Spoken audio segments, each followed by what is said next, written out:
I just completed 30 days of fasting and cleansing, and this isn't my first time, but I wanted to share my experience with any of you who may be feeling called to fast or experience a deeper reset during this season of your life.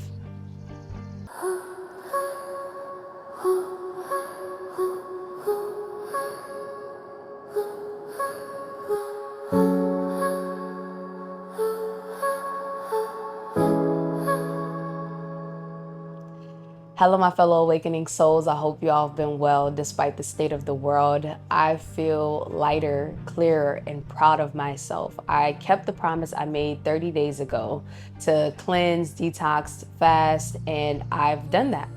Now, today is technically the second day of refeeding, reintroducing food into the body after fasting for 30 days. But I wanted to get caught up with you guys and basically shed light on my experience during these last 30 days, which may help you maybe make a decision on whether or not you're ready to cleanse your mind, body, and soul. Let's start off with why I did a 30-day fast. If you didn't know, every year for the winter solstice, me and my partner, my husband, we do a 30-day detox, cleanse, or fast. This is more of a deeper reset that we like to do throughout the year before the coming new year. Not the new calendar year, but the actual new year, which is when spring begins. The winter season is a time to rebalance, to reflect, to do some internal work, and to release anyone or anything that no longer serves you. So the purpose behind the winter solstice fast for us is we like to cleanse our bodies of any accumulated toxins within the body. You know, sometimes even if we eat vegan, plant-based, vegetarian, or you eat healthy, we still can accumulate things, sometimes even environmental. So the intention behind this fast was to improve the respiratory system, improve digestion, detox the body of any worms or parasites if there were any within the body, to rid the body of inflammation and a whole number of things. So we like to use this time to not just do a 3-day or a 7-day fast, but to do a full 30-day fast to give the body a break from digesting. I like to ask a lot of my clients or a lot of my friends and people I meet, how often do you allow your body to heal itself on a deeper level? We're technically eating, especially in the West, 365 days a year. So how many days throughout the year do you give your body time to focus on healing instead of focusing on digesting? A lot of us don't know that, but our body primarily is in digesting mode. So most of the energy is going towards digesting food, especially if it's heavier foods, even if it's vegan or plant-based, if it's processed, it's focused on mainly trying to break down that rather than healing itself and doing other things that will benefit you in the long run for your health. So ultimately, to sum that up in a nutshell, the winter regeneration cleanse is to have a deep cellular healing of the body of sorts in a way. But this go round, I made it to where it's a little bit more structured than last year and a little bit more beginner to intermediate friendly. So it's not that extreme type of detox that you've probably seen before if you've seen any. Let's talk a little bit about physical changes. Now, because this isn't my first time fasting, there isn't anything that technically happened that I was surprised about, but some things I did notice that are different within myself is how inflamed I was before. I mean, you guys seen the video, and if you haven't, here's a video of how my belly looked before, which means my bloating was out of control. I was heavily inflamed. I also was experiencing some digestive issues, and you know how some people say you're supposed to go once a day? I was maybe going twice to 3 times a week. And necessarily speaking, you don't have to really go once a day, but you do need to be going more than once or twice a week. So that was a major sign that something was off within my body. I was going to sleep late, waking up late, and even if I was sleeping in, I still would get tired midday or mid-rising around 10 a.m. and 1 p.m. I would get tired. And so some things I've noticed is that my skin is clear, it's practically glowing right now. And I've also noticed that I have had a healthier sleep schedule. I'm going to sleep on time. I'm starting my days earlier. My energy is lasting throughout my days. And I'm noticing that I don't need any coffee. Not that I was a heavy coffee drinker. My spouse was. And after cleansing, he's done an amazing job. He's been able to get through his day without caffeine. not even taking any type of natural energy drinks or anything. I'm able to wake up, get my day started, even work out. We go to this workout class twice a week here in Thailand. It's free and it's mainly HIIT, so high intensity, no pre-workout, no energy drinks, just the energy that's naturally presenting itself within my body. And this isn't to downplay anyone who drinks caffeine or who drinks energy drinks or pre-workout, but it's to inspire you and to show you that it is possible to live your life, to do what you need to do without necessarily needing any energy drinks or pre-workout or things of that nature. But this wasn't something I just woke up doing. It took practice. It took trial and error. So I have noticed a lot of changes within my thinking as well. Less overthinking, less fear, less worry. Prior to this cleanse, my nervous system was very up and down. A lot of overthinking, a lot of fear, especially regarding my own life and the state of the world. But I've noticed with this cleanse, I feel more connected to spirit, to source. I feel more connected to myself. I feel calmer. I feel clearer in mind. And those are just the tip of the iceberg of some things that I've experienced for myself after 30 days of cleansing. Let's talk a little bit about my relationship with food and how that's also been transformed. And a lot of you may relate to this because a lot of us tend to do this on a subconscious level. When it came to food, especially if you're traveling abroad right now in Thailand, when you first get here, or you travel abroad in general, or even just where you may live, we have a tendency of becoming emotionally dependent on food subconsciously without even realizing it. So some things I noticed for myself is before this fast, I was eating a lot in Thailand. Even as a vegan, even if it's considered plant-based and healthy, it was still processed, let's be real. Not as processed as the West, definitely, but still processed in some sort of ways. And still heavy for my body. I also was eating a lot of sweets, which was throwing things off within my body, chemically speaking.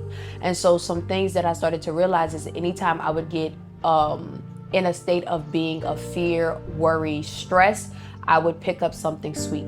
And a lot of us do this because sweet things tend to help us cope.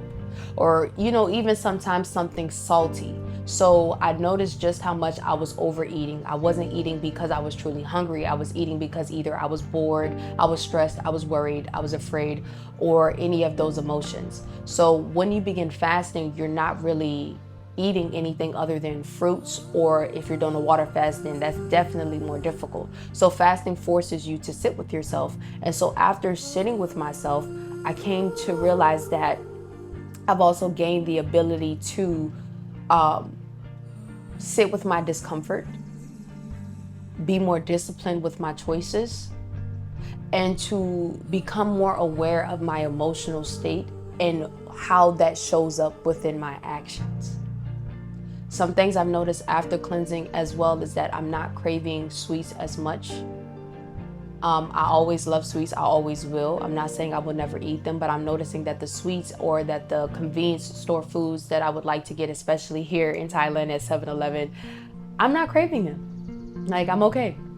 I'm not craving them like I used to. I used to crave these sandwiches and these muffins that they sell specifically here at the 7-Eleven before I started cleansing. Now it's just like, okay, it's there. So that's amazing. That's beautiful. I've also realized my spiritual transformation. Like I was telling you guys earlier, I realized how calmer I am within myself and how more aware I am within my thoughts, my actions, my words. They're all aligning. Before this fast, I was trying to change an effect with an effect. Basically trying to change this reality within this reality. And if we all know that our thoughts create our lives, right? Then you have to change from the plane of creation, which means the internal, right? Or the 4D. So I've been able to focus more on my internal world, ultimately leading to results within my external world. And I've seen a number of things begin to shift for me, physically speaking, and that's also been a beautiful experience. Even if you don't necessarily want to make fasting a spiritual experience, I think it automatically at a deeper level will be a spiritual experience anyway, because there will be changes that happen within inside of yourself, right? Fasting is spiritual. It isn't just a physical aspect of it. When you fast, a lot of things are stripped away. A lot of things are revealed to you, and you sit with that, and some things end up coming up that you're able to overcome. Sometimes it's repressed memories or repressed emotions, trauma. All of these things may present themselves when you fast. And I also want to say this disclaimer though. This isn't to say that fasting is some type of woo-woo experience. It isn't to say that every moment of your fast you will be at peace, you will be zen or kumbaya. There will be moments where you will be angry, you will be sad, you will be frustrated, you will be upset. I experienced all of these things other than maybe anger. I've experienced frustration. I've experienced sadness. But ultimately, when you stick with it and you see it through, you overcome all of these things. Most of the time. But like I said before, this isn't my first time fasting. It took me multiple times to get to this point.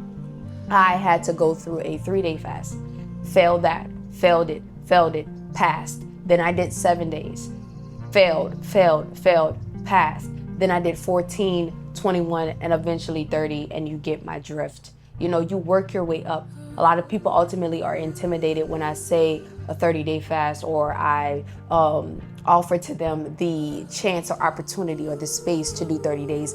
And the point is to get to a point where you're not even thinking about the 30 days. Maybe that is your goal. Maybe that is your intention. But right now we're starting with action, starting from where you are, not where you wish you would be. So that means waking up and making it through the day and not giving up on yourself. Okay, cool. You got through day 1. You got through day 2. You work your way up like that. Or maybe you just start with, like I said, 3 days or 7 or 14, eventually getting to 30 days. It's a process. It's a walk, not a sprint. Let's talk about the hardest parts of this cleanse. I think this year was a little bit more challenging than my previous years. And I think it was because maybe 3 reasons. Let's talk about them. The first reason is the affordability of food here in the East. And what I mean by that is I can get me a nice plant-based meal for about $1.46, maybe $4 or $5 if I want to add a little extra on top. But back in the West, you know, let's say your rent is $1,300. You also have car insurance or maybe a car note, you have lights, you have all of these different things, and then groceries on top of that, especially if you are vegan or plant-based vegetarian, or even if you're a carnivore. Maybe you're grocery based if you just are aiming to eat cleaner or just eating in general. Groceries are expensive. So I think we were looking at about $500 a month for 2 people, no kids, right? So if you want a vegan meal, you want a clean meal, or you want to just go out to eat, you're looking at starting at about maybe $10 to $14 and up. So let's say you are a person that you're in a phase of your life, and this doesn't mean that you'll be here forever. Your current circumstances may be uncongenial, but they don't define the outcome of your life or the rest of your life. But you may be in a phase of your life where you're living on a budget at this moment in time. And so you are gonna think twice about spending the $10 to $14 and up on food, right? But if you're here in the East where you can get a nice meal for $1, $4, you're not gonna think twice about that too much. You're gonna automatically just be like, oh, it's cheap, I wanna get it. It's a subconscious thought, it's just gonna happen. So because I know food is affordable here, those options presented itself, and I kind of wanted to get something to eat, but I didn't. The second reason it was difficult, I wanna say because I'm not working in corporate America anymore. So because I was working a job and I kind of had this schedule that I was kind of on, this consistent schedule that I was on, when I would fast or cleanse, I didn't have too much time to think about it, you know? So therefore, I'm not really sitting with it as much as I was this year. This year, I'm working for myself, and I'm grateful for that, beyond grateful for that. But because of that, I have a little bit more time to myself, or a lot more time to myself, to sit with my discomfort, to sit with my emotions. When you're working a job, or even if you have kids, you're not sitting with the things that you need to sit with as much as you could be if you were to strip all of those things away and just focus on yourself. Number 3, I want to say New Year's. New Year's was extremely difficult for me, but it was also a beautiful experience at the same time, because we went out with friends to celebrate the new calendar year, not the official new year. And there were a lot of stalls here in Thailand, a lot of people selling different things, different sweets, different foods I wanted to try, and I couldn't have any of them. And a part of me wanted to give in and was like, I did 10 days, I think that's good enough. I can restart. But because my why was strong enough and my will, I didn't give up. I didn't give in. I got me some coconut water. I drank that, and then I went back inside, danced the night away with my friends, and had a freaking blast. Completely sober, in right of mind, firm in my decisions. And it was amazing. It was an amazing night, and that was very beautiful. I'm coming out of this fast with a clearer mind, better awareness, a clearer spirit. I'm in a really good place right now, and I'm grateful that I've seen this fast through. So if you're thinking about fasting, I want you to leave with one thing, and that is, or maybe a few things actually. I want you to know that shorter fasts do matter if you do need to start with 3 or 7, and that you should listen to your body, really important, and to start with day 1. If your intention is to do 30 like me, start with day 1 and let each day be your focus. Be in presence. And while I'm speaking about presence, I do want to mention that I did create the Winter Regeneration protocol, which is the protocol we followed for 30 days straight because we wanted more structure and to see some results specifically. So inside of the Winter Regeneration protocol, it does provide you with daily breakdowns of different meal ideas, which is basically fruits and occasional raw salads that you can put together. It does include guided breathwork, guided meditation audios to help you ground yourself, be more present throughout your cleanse. And I also provided some herbal mixtures in there. There are 3 different jars of herbal mixtures, each having its own intention. One targeted towards parasites and worms, another targeted towards respiratory, and so on. So if you are interested in starting your cleanse, maybe you're interested in holistic health and not knowing where to start, maybe you're interested in fasting and lack the structure, you can check out the Winter Regeneration protocol on my website. But if you aren't called to fast or cleanse at this time, that's perfectly okay. You start when you're ready.